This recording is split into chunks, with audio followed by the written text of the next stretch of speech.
points about applying through our grant portal.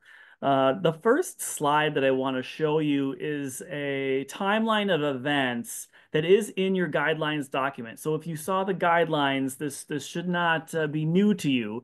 But again, this is just the timeline of how things are going to happen this fall, as well as if you are awarded a grant with this program, how things that will progress during the rest of the year.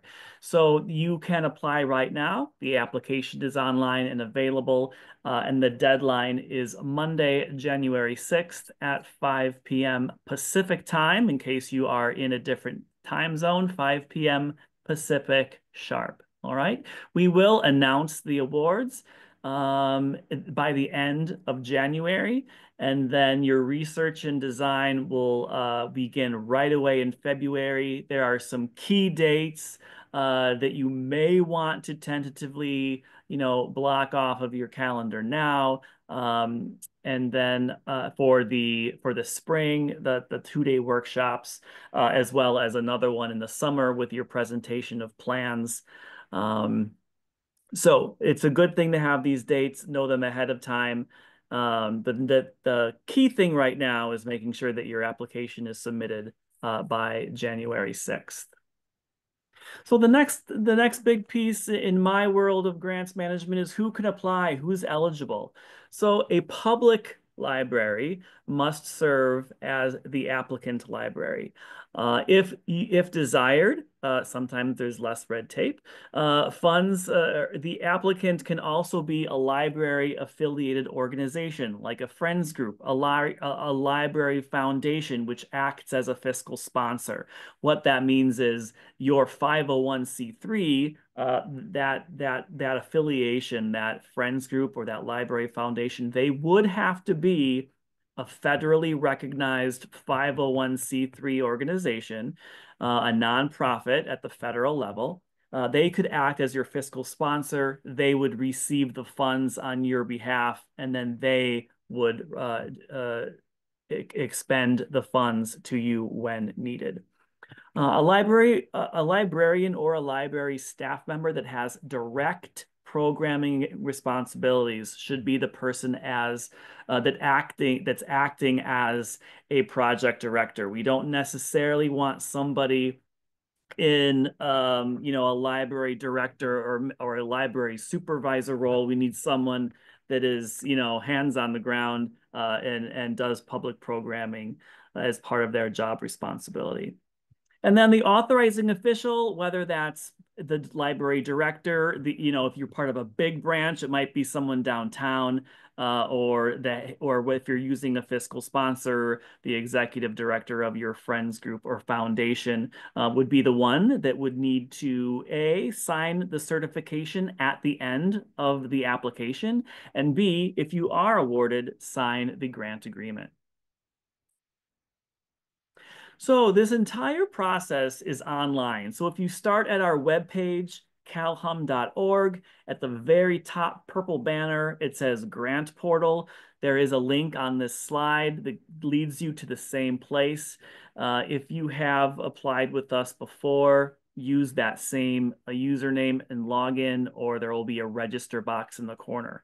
A complete application consists of a web form that you'll need to fill out, uploading your resume, and uploading a questionnaire to the librarian, to the project director, on what they hope to accomplish, why they want to do this project, and we'll talk about that more in detail in a little bit.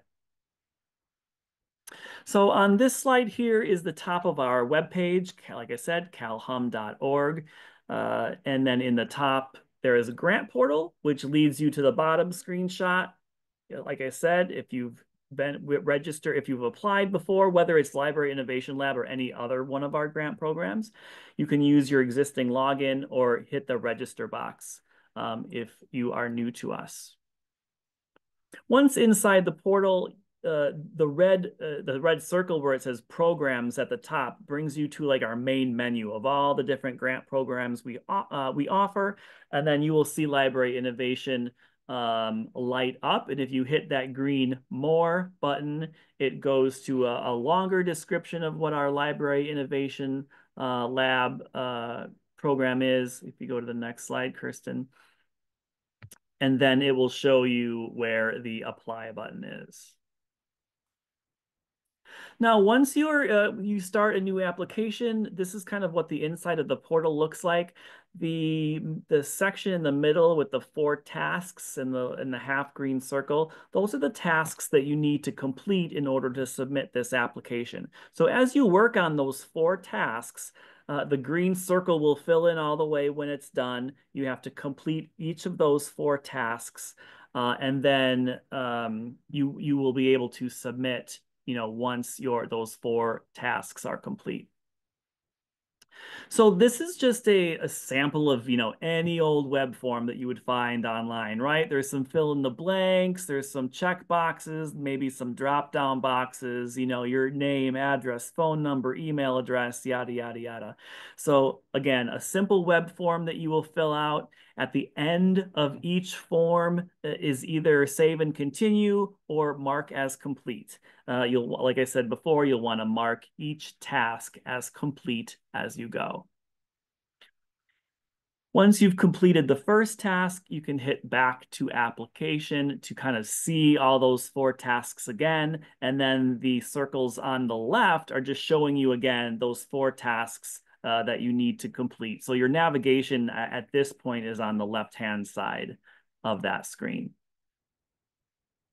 One thing you'll need to do is we want to make sure that everybody in the library, knows knows that you're applying for this. Who needs to know? So for instance, maybe you have a supervisor in between yourself and the library director, or maybe just the director themselves.